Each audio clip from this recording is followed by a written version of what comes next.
From the studios of Foxboro Cable Access, located in the center of Foxborough, Massachusetts, you are watching Around Foxborough. Welcome back to another episode of Around Foxborough. My name is Julie Love. I'm your host today.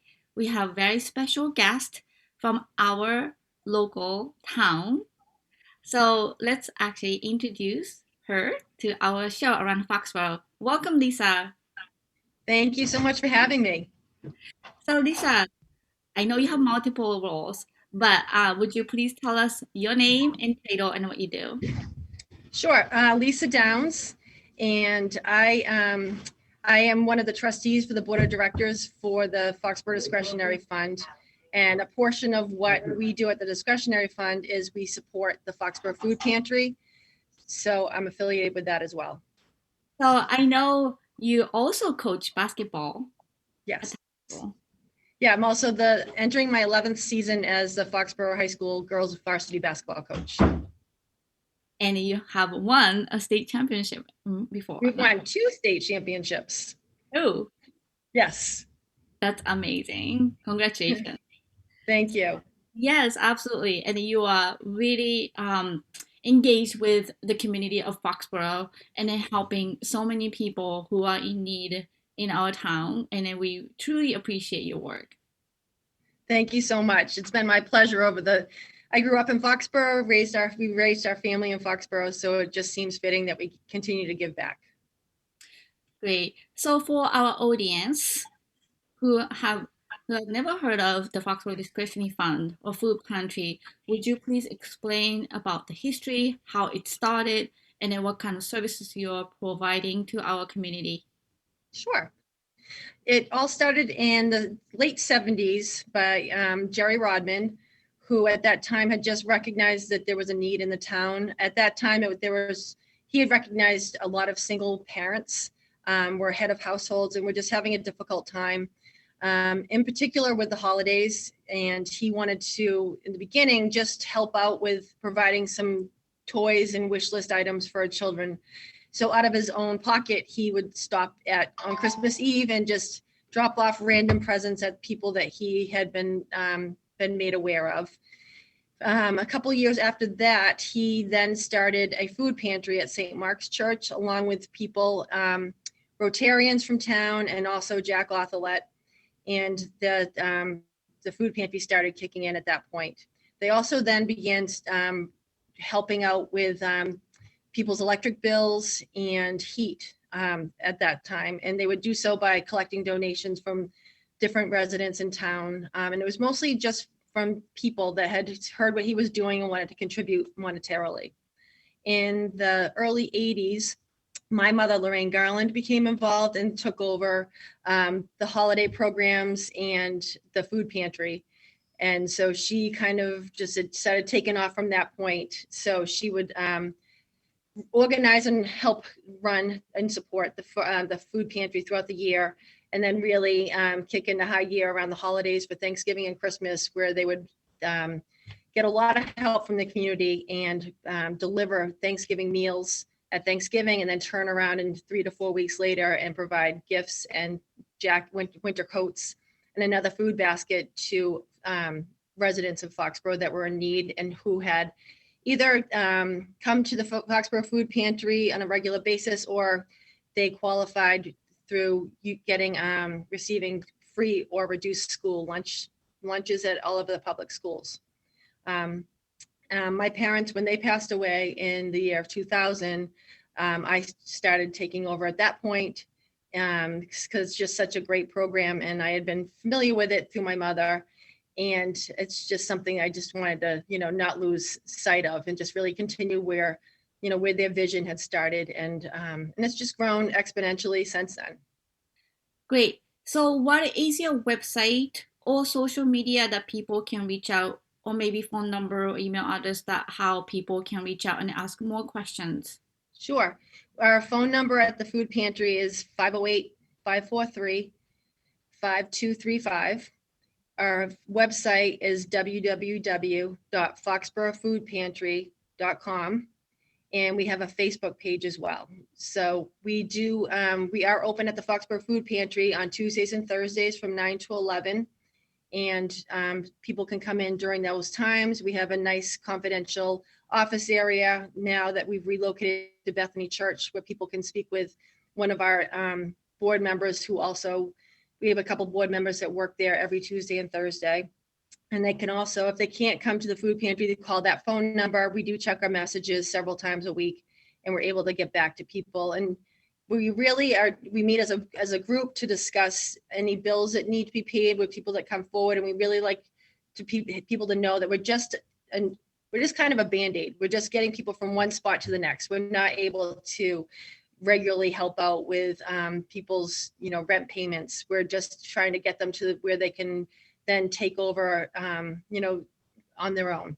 So we provide that service, as well as our Fresh Start program, which I forgot to mention, which is our back to school program, which has gotten very large over the years, but it's one of my favorite programs that we run.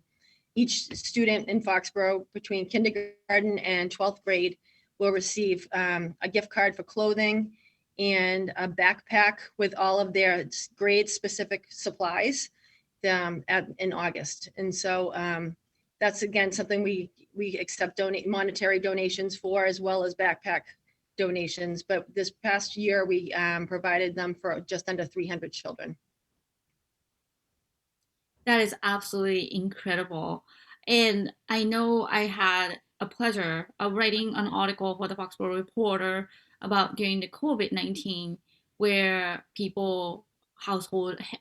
of households got sick and they couldn't provide the bills. And then you had a special program for that as well. Correct. And so we were just trying to reach out to people who may or may not have ever utilized the discretionary fund of the food pantry, just to make them aware that we were there, especially during the COVID times, because they were hitting families harder than they had been probably in previous years. And so we did get a few new people through that way. And again, a lot of people just needed a little bit of help for a month, maybe just needed one bill paid.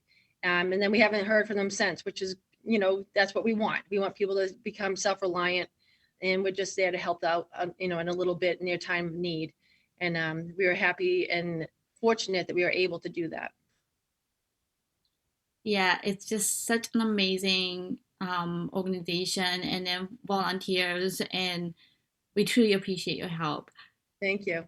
Yes, and now let's talk about the new location. I know you had been located over past 15 years or so at the Schneider Electric. Correct. But now you are in a new location. So would you We please are. talk about your new location? Yep. So I had mentioned that we started out in St. Mark's, and they were so great to us, so many years ago, because we didn't have a place to go. But we quickly outgrew that one room that they had given us, and we didn't know where to turn. And Schneider Electric, it was in Memphis at the time, stepped up and gave us a huge amount of space over there. And at the beginning, they were only guaranteeing us 5 years that we would be able to use their facility, and it turned into 15. And they were just so generous to us throughout all the years that we were there, lending out, whether just some people, some muscle that could help us move things, or giving us monetary donations, or just another room if we were getting too large. If we needed another freezer, they would be more than happy to help out. However, with that facility closing on Neponset Ave, we wouldn't have the utilities anymore. They said, you can stay in there, but, obviously they wouldn't be able to hold, utilities just for that portion of the large buildings they had over there. So Jeff Peterson, who's also on our board of directors, is a parishioner at Bethany Congregational Church, and he was able to work with them, and they have opened their doors to us and just been so welcoming, and gave us a huge amount of room over there that we were then able to transport all of our refrigerators and freezers and shelving into a space that is just perfect for us. And like I had mentioned, we have a space adjacent to the food pantry that we can have some confidential meetings with people if needed. So it's been really, really nice. And then again, the new location is available Tuesday and then Thursdays. Correct, from 9 to 11. So anyone who needs help in terms of food or other help bills and stuff, that they can just walk in and then get help. Correct. Yep, the first time they come, there's no need to bring any documentation with them. We don't turn anyone away that's looking for food. So once they become a regular recipient of the food pantry, we do request that we get some, some qualifying paperwork from them. But that first visit, no questions asked, just come and get food. Yeah, that is very incredible. Now, would you please tell a little bit about the holiday program? Sure. So we last year was a little different because of COVID. We didn't give our normal program of having people purchase from a wish list due to COVID. So we just gave out gift cards, but we are returning to what we have been doing what the discretionary fund has been doing for the past 30 years, and which is we get a wish list that is written out by the parents for each of their children, ages 13 and younger. And we have people or organizations from the town call or email me and request a wish list, which I give them the wish list and give them the gender and the age of the child they're providing for. They return those items to me and Lori McDonald, who's also on the board of directors, who runs this with me, the holiday program.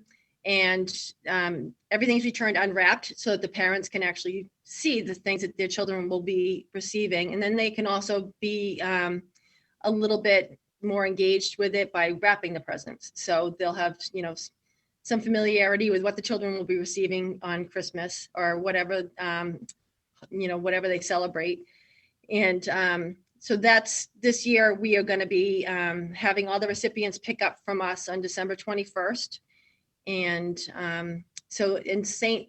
Mary's in Foxborough, those parishioners have always been wonderful to us, and they will purchase a winter coat that will then add to the wish list of the children. It's just really tremendous help for our community, and especially the confidentiality is kept, and the people who are in need in our community can reach out. And so over the years, would you say your clients has increased or decreased, or what is going on as far as the hard data? Yeah, over the last 5 years, it stayed pretty consistent. There are fewer children, it seems, in the last couple of years, whereas our senior citizen population that recipients has increased a little bit, which is great. I mean, not great. It's good that they're asking for help. I think the need has always been there, but they were maybe more reluctant to ask for any assistance in the past. But I think the stigmatism's gone a little bit. And so the food is getting to where it needs to go. And so those, I forgot to mention that in addition to the wish list for children and such, we also provide a food basket both at Thanksgiving and Christmas. So it's going to just under 200 households is for Thanksgiving and Christmas as well. And we will be continuing to do the turkey for each of those holidays, as well as a fresh pie. The JCs donate a fruit basket at Christmas that we add to what the recipients will receive as well. And it's just a great collaboration throughout the entire community, because everybody wants to chip in, everyone wants to help, which is such a great feeling. So when you see the recipients come and they get their car loaded, and there's so much gratitude out there, and it's a heartwarming feeling. But it couldn't take place without the collaboration throughout the entire community. So for people who are watching this program and want to participate, either volunteering for the Foxborough Discretionary Fund Food Pantry or maybe donate something, how can they help?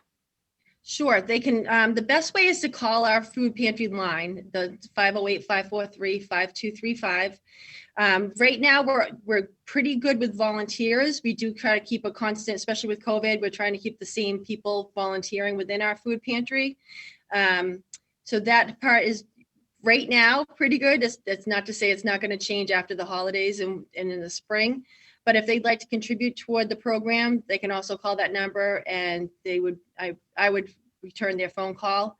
And if it's also someone that's watching that would like to be a recipient, and they know that they qualify as such, that's also a good phone number to call, so that we can get the paperwork out to them so that they can get everything that they need, where, whether it be just food or whether they have a child or a teenager in the household. And then people can reach out to you via email or maybe Facebook Messenger as well. Yes, email is probably best for me. So my email is lj.downs@comcast.net. Okay, wonderful, Lisa. Thank you so much for sharing the information. So No how problem. many board members do you have right now? And then are they all from Foxborough mostly? Yes, so we have 7 board of directors, trustees. They're all living in Foxborough, and my husband is one of them. So Jeff Downs is one of the trustees. Jeff Peterson, Lori McDonald, Cheryl Hickson, Sue Blake. Oh, sorry, there's 8 of us. Sue Blake, Pam Freitas, and Paula Daly.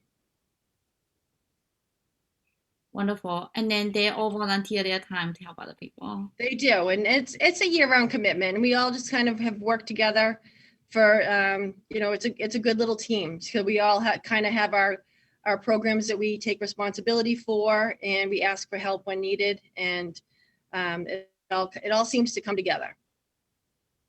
Great. So as far as the program goes, do you have any maybe 5-year marks or 10-year marks goal in the future, what you like to expand and what kind of visions you have as discussed from the board members, etc.? I think on the forefront of all of our minds is trying to get some new blood into the discretionary fund, starting this spring. And it's more that we'd like to get out there and maybe do a question and answer type thing somewhere in town, so that we can get more people that have time. It's a very difficult thing, as I did when I had young children. It's hard to give up your time when you have young kids running around, but as you get older, you have a little bit more free time. So we're just trying to find some people interested in giving some time, whereas some of us are maybe aging out a little bit, and this will be my 21st year with the discretionary fund. And we've all, Cheryl Hickson, Lori McDonald, Jeff Peterson, my husband and myself and Scott Rodman, sorry, I forgot to mention him, are all kind of been there all that time. So we're looking to maybe step back a little bit in our roles as the next year comes into play. So I think if more people could step up and maybe want to find out more what we do as a board, and find out if there's anything that they might be interested in doing or learning about in the next year, so they could maybe watch us and shadow us a little bit, and then maybe take over not too far down the road. That sounds great. So as far as your personal experience with the discretionary fund and food pantry, what are the most rewarding things that you have experienced through doing this work? There's so many. I think some of the best moments I have are just seeing the recipients' faces when they, you load, especially some toys into their car for their children, and they're just overwhelmed with the generosity, not just of us. We're kind of just, everything funnels through us, and we do a lot of work, don't get me wrong, but we couldn't do it without the people that assist us as well. So, but just seeing their faces and just the gratitude, it just makes it really worthwhile. And especially at the holiday time, it's, for all of us, it's a very, it can be overwhelming at times, because we're trying to manage our own lives, our own holidays, and then you add discretionary, and it's a lot. Between November and December, I do get a little, my husband will tell you, I get a little crazy. But just, it all makes it worthwhile when you can see like carload after carload of people just being so appreciative, and knowing that their kids are going to be getting things that they otherwise would not have received. Great. And then I know from my experience as a Foxborough Rotarian that you have received a Paul Harris Award. I have, yes. Yes. And it's been so rewarding. I've met so many great people in town through the discretionary fund. And like I said, I grew up here. I'm a townie. I love being a townie, but the programs that I've been able to really get to know and really see the inner workings of through the Foxborough Discretionary Fund has been remarkable. And people, I don't think, are quite aware of how many how many good people are out there in our town, and how many people want to give back and help out their neighbors. So it's been very, very rewarding both ways. That's wonderful that you're able to connect the two dots, people who are Mhm. in need and who want to help. And you are Yes. really helping our community circulate and then sustain together. So Yes. we truly appreciate the work that you do. So thank you very much for coming today, Lisa. And if you have any last word for our audience, please go ahead and share. I think the more that I can get the word out to people who may not think that they might qualify to receive the assistance, especially during the holidays, if you have any question or you just want to speak with us, call that phone number, because we're here to help the people in our town. And it's extremely confidential. So that does not need to be a second thought in anyone's mind. But I just really want to make sure that the word is out there and the assistance is there, and you're not taking away from someone else because you may or may not feel comfortable getting the assistance, but we're here to help. So I just really encourage those who have never taken advantage of our program, especially at the holidays, to really, think twice and maybe just give us a call and they can talk it through and take advantage of having our program there. Wonderful. Well, thank you again for coming to our show. And thank you everyone for watching another episode of Around Foxborough. My name is Julie Love. I'm your host. Our website is fcatv.org. If you click on video on demand, you can watch all of our episodes of Around Foxborough. Our executive director is Michael Weber, and our director is Paul Beck. Thank you again, and see you next time. Thank you.